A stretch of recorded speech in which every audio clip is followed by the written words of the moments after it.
Poso, saya hakim dari Pengadilan Negeri Sampang, Madura. Jauh-jauh ke sini, mohon maaf kalau suara saya bergetar. Jauh-jauh ke sini kami ingin menghubungkan suara rekan-rekan hakim yang ada di penjuru seluruh Indonesia.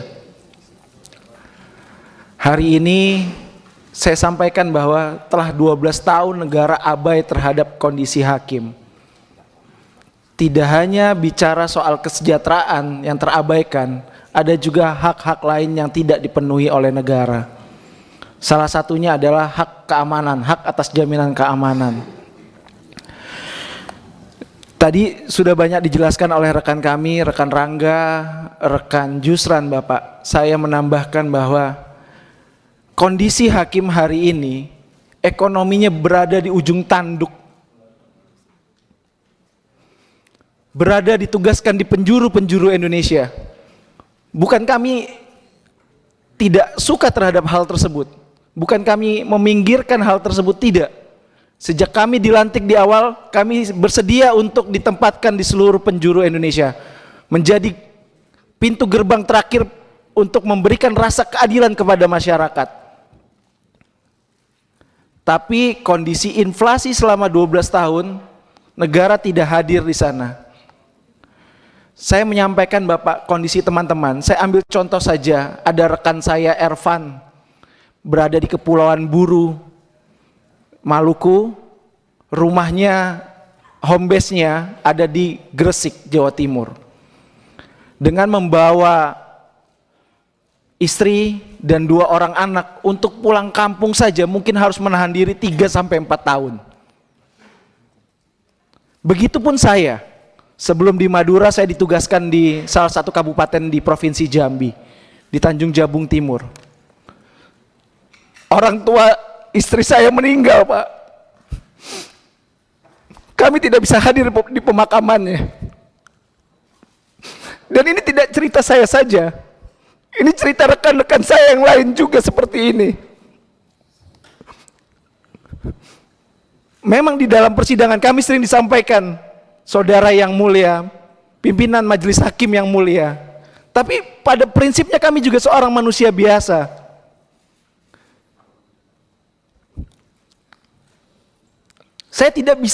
Kami tidak bisa untuk berada di pemakaman orang tua kami.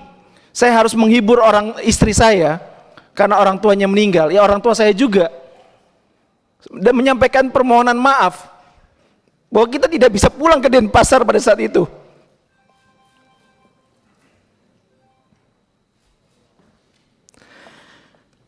Dan ini tidak sedikit yang dirasakan oleh rekan-rekan hakim.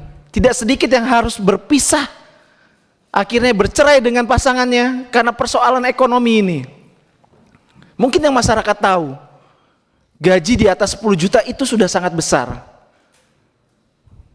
Tapi bagaimana dengan, kami sadar ekonomi masyarakat juga tidak sedang baik-baik.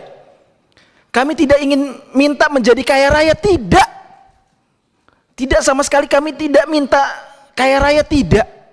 Bahkan dari naskah kebijakan yang kami ajukan, draft perubahan peraturan pemerintah nomor 94 tahun 2012, kami hanya meminta besaran kenaikan 142%. Tidak ada setengahnya dari 300% kenaikan gaji pegawai Kementerian Keuangan. Padahal ancaman terhadap keamanan kami, ancaman terhadap jiwa kami, jiwa keluarga kami itu nyata di depan mata. Saya pernah menangani perkara pembunuhan, bolak-balik rumah diintai, posisi saya harus nginap di kantor karena harus mendraft putusan. Istri dengan 3 orang anak kecil, tidak punya ART karena keterbatasan ekonomi, menyampaikan, ya rumah bolak-balik didatangi orang malam-malam. Pintunya juga digedor. Ini kondisi nyata. Saya sampaikan, hubungi tetangga. Ini bukan cerita saya saja, tapi cerita rekan-rekan hakim yang ada di Indonesia. Kami tidak minta menjadi kaya raya, tidak. Tapi kami minta negara hadir. Makanya ketika Pak Prabowo dalam beberapa kesempatan, Bapak Presiden terpilih yang terhormat, dalam berbagai kesempatan menyampaikan akan memperhatikan kesejahteraan hakim ini bagaikan oase di padang gurun, bagaikan tetesan embun di tengah kekeringan.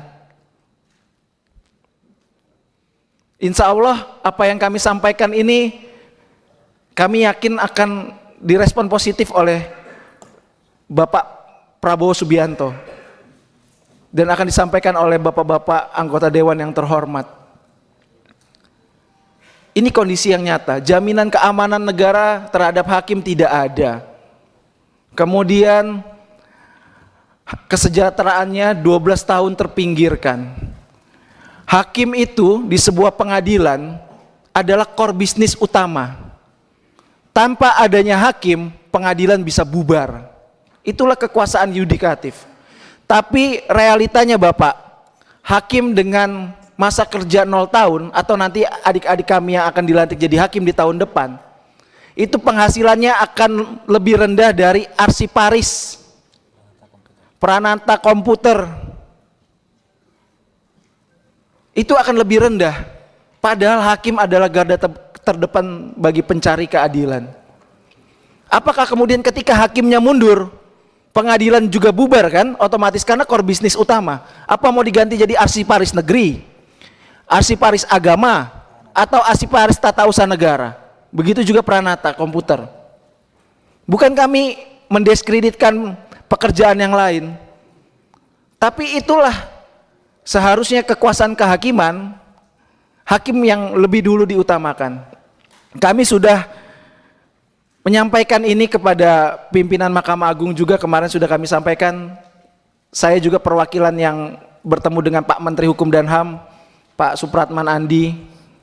Tanggapannya dari Pak Supratman Andi sangat positif, akan membantu mengharmonisasi.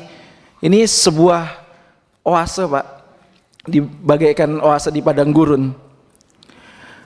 Kemudian lagi saya sampaikan bahwa tadi sudah dijelaskan, hakim ini sebenarnya, mohon maaf, jenis kelaminnya apa?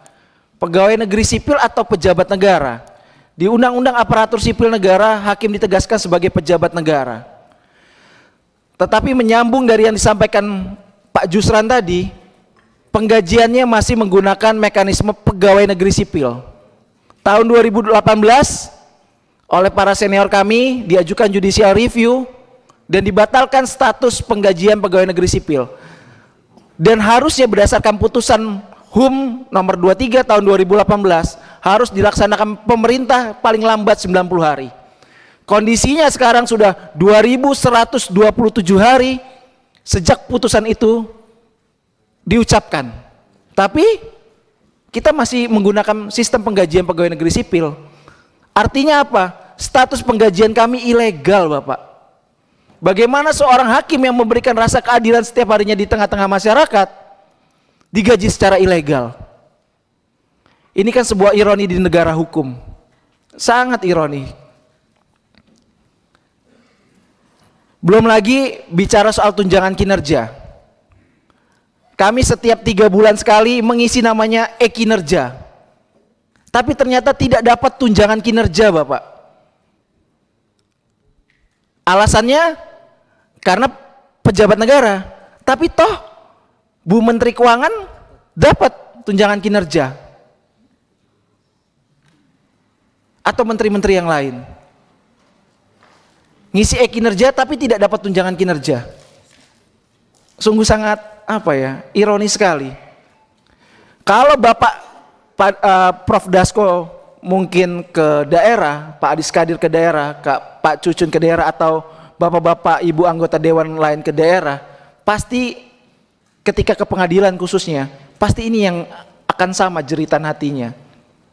Kalaupun ini dibuka secara Zoom, pasti akan banyak pertanyaan atau keluh kesah yang disampaikan. Karena pada sejatinya wakil Tuhan hanyalah di persidangan saja. Di sini kami tetap masyarakat biasa yang butuh pertolongan dari para wakil-wakil rakyat kami. Semoga aspirasi kami menjadi didengar dan direalisasikan. Itu saja.